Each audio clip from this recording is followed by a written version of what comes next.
और ब्रेक के बाद हमारी स्पेशल रिपोर्ट विराट से खेल में आपका स्वागत है। क्या टीम इंडिया में सब कुछ ठीक नहीं चल रहा है?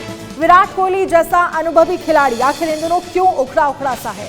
आखिर क्यों उन्हें पोर्ट ऑफ स्पेन में खेले जा रहे तीसरे वनडे के लिए टीम से अलग आना पड़ा?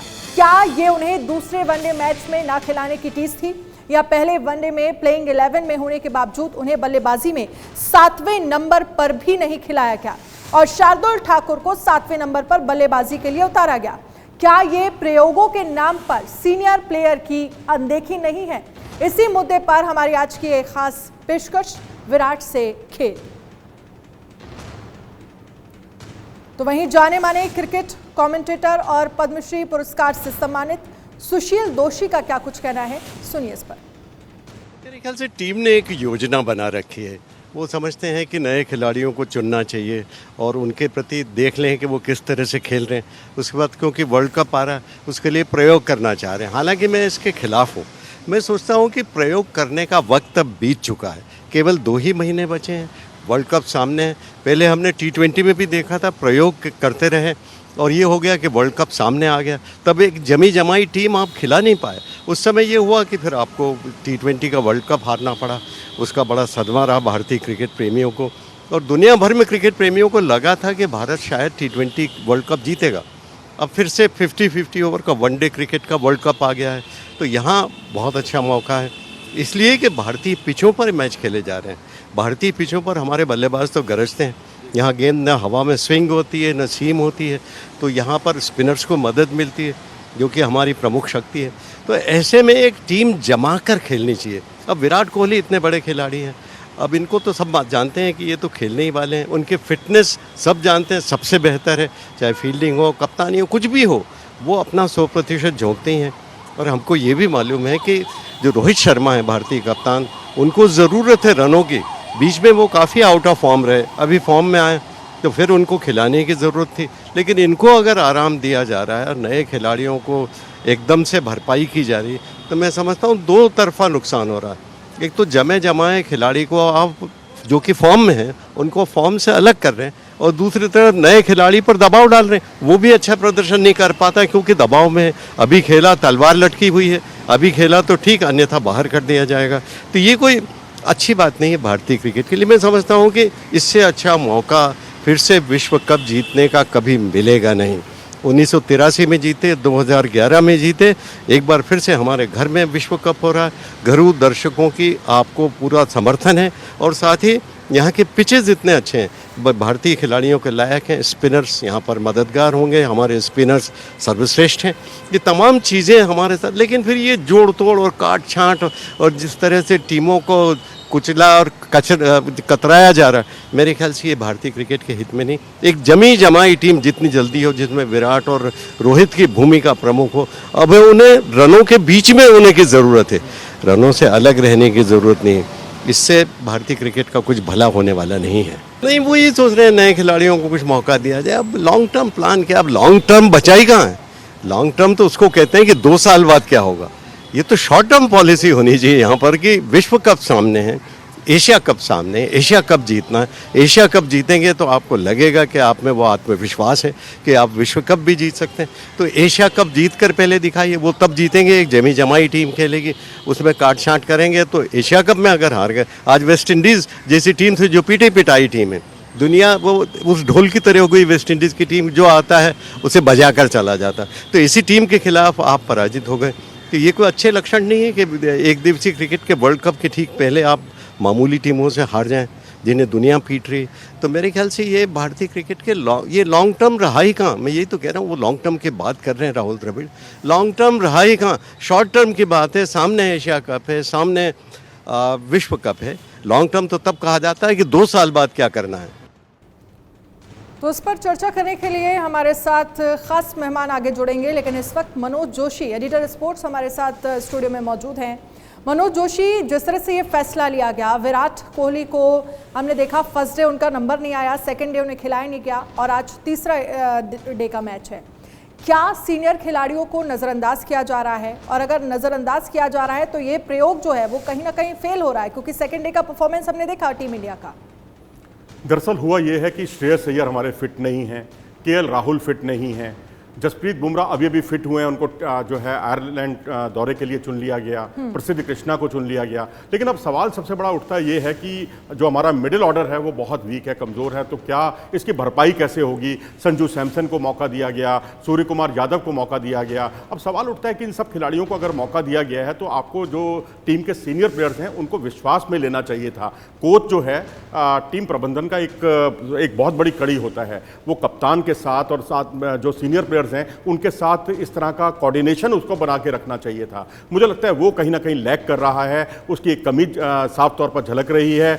और वाकई जैसा कि अभी सुशील दोषी साहब ने कहा कि ये प्रयोगों का समय नहीं है, बहुत हो गया भाई, अब तो 9-10 मैच मुश्किल से बचे हैं। अब 10 मैचों से पहले भी अगर यदि आप ये इस तरह के प्रयोग करेंगे, किसको नंबर 4 पे खिलाएंगे। 2019 का वर्ल्ड कप याद आता है, वहाँ भी नंबर 4 की पोजीशन जो है भारत के लिए परेशानी का सबब बनी थी। कभी हम विजय शंकर को खिलाते थे, कभी हम हार्दिक पांड्या को खिलाते थे, और आखिरी क्षणों में इस तरह के प्रयोग आत्मघाती साबित हो सकते हैं। इस बात को समझ लेना चाहिए भारतीय टीम प्रबंधन को। तो जो बड़े खिलाड़ी हैं, जो आपके लिए वर्ल्ड कप जिताने वाली जो उम्मीद है आपकी, अगर आपने उन्हीं को ही नाराज़ कर दिया तो फिर आप वर्ल्ड कप के सेमीफाइनल में पहुंचना भी भूल जाइए। तो मैं तो कहूँगा कि विराट कोहली टीम का बहुत बड़ा एसेट है। वेस्ट इंडीज़ में तो उनकी दुहाई दी जाती है इस बात की कि एक ऐसा खिलाड़ी जो बिना बड़े शॉट खेले हुए अपनी पारी को लंबे तक ले जाता है, सेंचुरी बनाता है, बड़ी पारी खेलता है। तो ये विराट कोहली से सीखना चाहिए, खासकर यंगस्टर्स को। इस बात को पूरी दुनिया आज समझ गई है।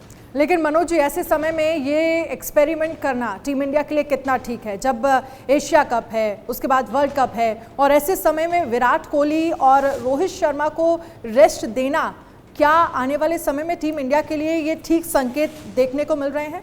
देखिए, तभी तो आप वेस्ट इंडीज से हार गए ना, एक ऐसी टीम से जो कि सुपर लीग में सबसे बहुत नीचे पायदान पर थी, और उसको क्वालिफाई करने की एक चुनौती रखी गई और वो क्वालिफाई भी नहीं कर पाई। जिम्बाब्वे जैसी टीम से और तमाम हल्की टीमों से वो शिकस्त खा गई थी ये टीम। तो अब ऐसी स्थिति में जो है एक ऐसा खिलाड़ी जिसने 25,000 से ज़्यादा अंतर्राष्ट्रीय रन बनाए हों, 76 सेंचुरियां बनाई हों अंतर्राष्ट्रीय क्रिकेट की, उनको अगर आप विश्वास में नहीं लेते और उस खिलाड़ी को अगर टीम के साथ जाने की बजाय अकेले जाना पड़ता है, तो ये बहुत दुर्भाग्यपूर्ण है। इससे उन्होंने अपने व्यवहार से कम उस जो टीम मैनेजमेंट का जो बर्ताव रहा उनके प्रति, उससे आगाह कर दिया है टीम प्रबंधन को। क्योंकि विराट कोहली अब बोलते नहीं हैं, अपने बर्ताव से बहुत कुछ जता देते हैं। तो ये अच्छे साइन नहीं है, अलार्मिंग बेल बज चुकी है। हम वेस्ट इंडीज़ को कहते थे कि वो पूरे ओवर नहीं खेल पाती, अब तो भारतीय टीम भी पूरे ओवर नहीं खेल पाई है। पिछली बार बहुत कम ओवर खेल पाए हैं और रन हमारे बहुत कम बने, लेकिन मुझे लगता है कि क्योंकि जिस तरह से सेकेंड डे का जो मैच था उसने ये बता दिया कि अगर विराट कोहली नहीं खेल रहे हैं, अगर रोहित शर्मा नहीं खेल रहे हैं, तो आप देखिए ना टीम की स्थिति क्या है। 2 बड़े प्लेयर अगर टीम में नहीं है तो 40 ओवर तक ही टीम इंडिया खेल पाई और 181 रन बनाए।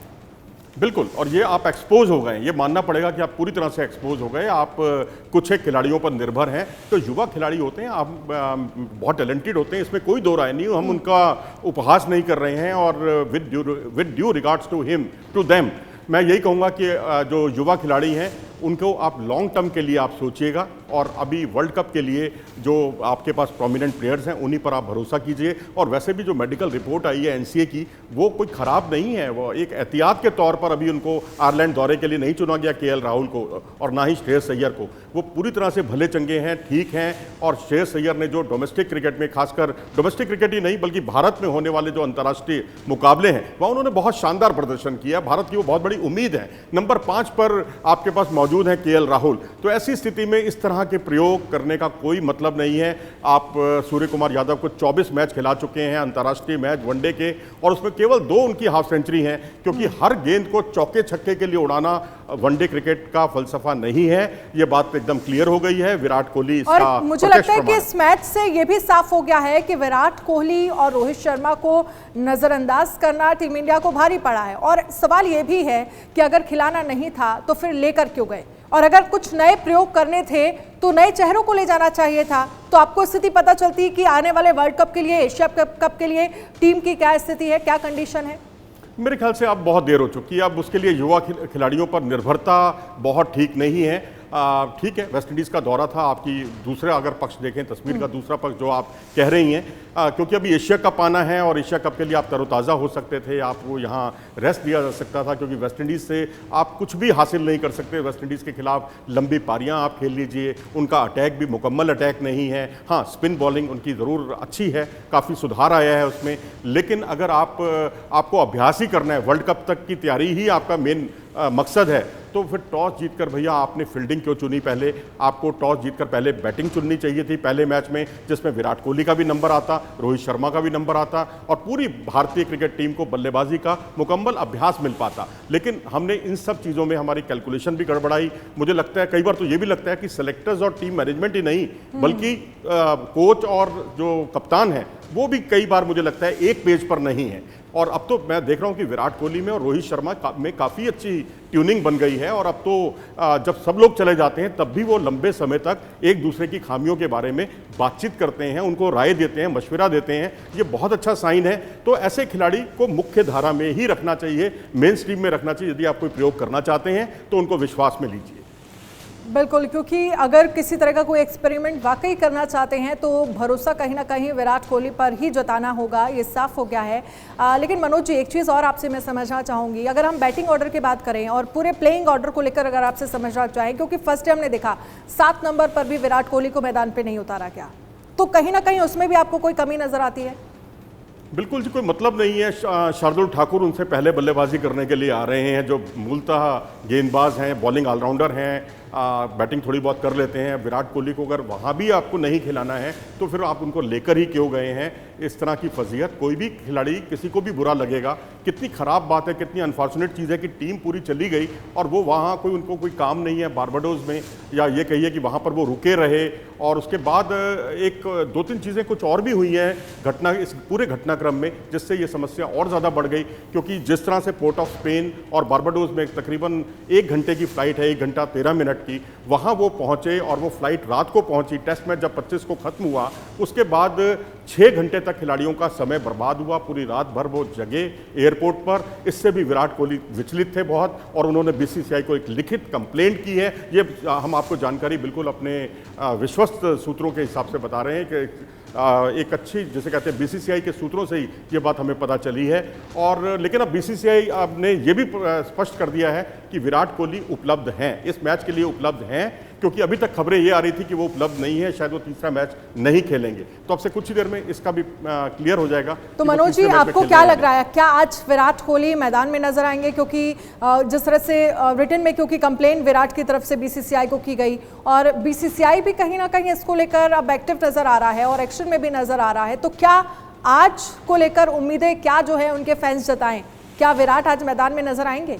बिल्कुल आने चाहिए जी विराट कोहली, क्योंकि अब एक ऐसा खिलाड़ी को आप जो 25,000 से ज़्यादा रन बना चुका हो, टीम का भरोसा हो, वर्ल्ड कप जीतने की अगर हम उम्मीद करते हैं तो मध्यक्रम बहुत ज़्यादा काउंट करता है, मध्यक्रम या टॉप ऑर्डर आपका। लेकिन टॉप ऑर्डर भी हमारा उस लेवल पे नहीं चल पा रहा। जिस तरह से शुभमन गिल से बहुत ज़्यादा हमने उम्मीदें की थी, उस तरह से वो उस कसौटी पर खरे अभी तक नहीं उतर पा रहे हैं। शुरुआत अच्छी करते हैं लेकिन उसे बड़े स्कोर में तब्दील नहीं कर पाते। तो विराट कोहली एक उम्मीद की केंद्र हैं भारतीय टीम के, क्योंकि जिस तरह से उनका तजुर्बा, जिस तरह से उनका यंगस्टर्स के साथ बड़ी पारियां खेलना, जिस तरह से स्ट्राइक रोटेट करना, जिस और तरह ऐसे में मुझे लगता है कि विराट कोहली को इग्नोर नहीं किया जा सकता। शुभमन गिल का आप जिक्र कर रहे थे, शुभमन गिल भी बहुत शानदार, अगर हम पिछले समय की बात करें तो बेहद शानदार वो खेलते हुए नजर आए, फॉर्म में नजर आए। लेकिन अगर इस वक्त हम अगर वनडे मैचेस को लेकर बात करें तो वो शानदार पारी शुभमन गिल के बैट से निकलती नजर नहीं आई। तो ऐसे में आने वाले समय को लेकर भी मैं आपसे समझना चाहूंगी, क्या तैयारियां होनी चाहिए, क्योंकि एशिया कप है, वर्ल्ड कप आपको खेलना है और जीतना भी है। देखिए बिल्कुल एशिया कप है, एशिया कप भी अब हमारे लिए जो अल्टीमेट लक्ष्य नहीं है। लक्ष्य हमारा जो है आईसीसी ट्रॉफी जीतना है, वनडे वर्ल्ड कप जीतना है, और उससे पहले जो हमें श्रीलंका और पाकिस्तान से अभ्यास मिलेगा वो काबिल तारीफ है। क्योंकि इंडिया पाकिस्तान के मैच को हम कभी भी हल्के में नहीं ले सकते। ये नहीं कह सकते कि हम तो वर्ल्ड कप की तैयारियां कर रहे हैं, और आप किसी भी हालत में दोनों मुल्कों की आवाम में कोई भी वो मैच हारना नहीं चाहेगा। तो वो एक अच्छी तैयारी मिलेगी एशिया कप में, इसमें कोई दो राय नहीं भारतीय टीम को। और लेकिन अब यहाँ पर वेस्ट इंडीज़ में जो कुछ हुआ है, ये एक मैं समझता हूँ एक रॉन्ग प्लानिंग का नतीजा है, क्योंकि ये सारी चीज़ें टाली जा सकती थी, इस कप की ज़रूरत नहीं थी। क्योंकि आखिरी क्षणों की तैयारी बहुत आत्मघाती होती है, हम पहले भी देख चुके हैं। T20 वर्ल्ड कप में आपने वरुण चक्रवर्ती को टीम में मौका दिया आखिरी क्षणों में, चहल को एक मौके पर आपने राहुल चाहर को खिलाया, लेकिन या तो आप उनको खिलाते, वहाँ पर राहुल चाहर को खिलाया ही नहीं आपने। तो अब सवाल ये उठता है कि यजुवेंद्र चहल को आप साल भर आपकी स्कीम ऑफ थिंग्स में रहे, दो साल से, और उसके बाद जो है मौके पर आकर आपने उनको बिल्कुल हाशिए पर धकेल दिया। तो ये थोड़ी सी प्लानिंग की गड़बड़ी है। मुझे लगता है इस वक्त प्लानिंग सबसे अच्छी होनी चाहिए, बाकी काम तो प्लेयर्स नहीं करना है मैदान। ठीक है, आप बड़ी बातें कह रहे हैं, बहुत बहुत शुक्रिया हमारे साथ जुड़ने के लिए। प्लानिंग की कुछ ना कुछ गड़बड़ी जरूर थी, हालांकि इसको लेकर नाराजगी भी विराट कोहली की तरफ से जताई गई और बाकायदा रिटन में कंप्लेन जो है वो बीसीसीआई को की गई है विराट कोहली की तरफ से। लेकिन ऐसे में अब सवाल यह है कि क्या आज विराट कोहली मैदान में नजर आएंगे? हमारी स्पेशल रिपोर्ट में आज के लिए फिलहाल इतना ही। आप बने रहिए इंडिया न्यूज के साथ। इंडिया न्यूज पर खबरों का सिलसिला लगातार जारी है।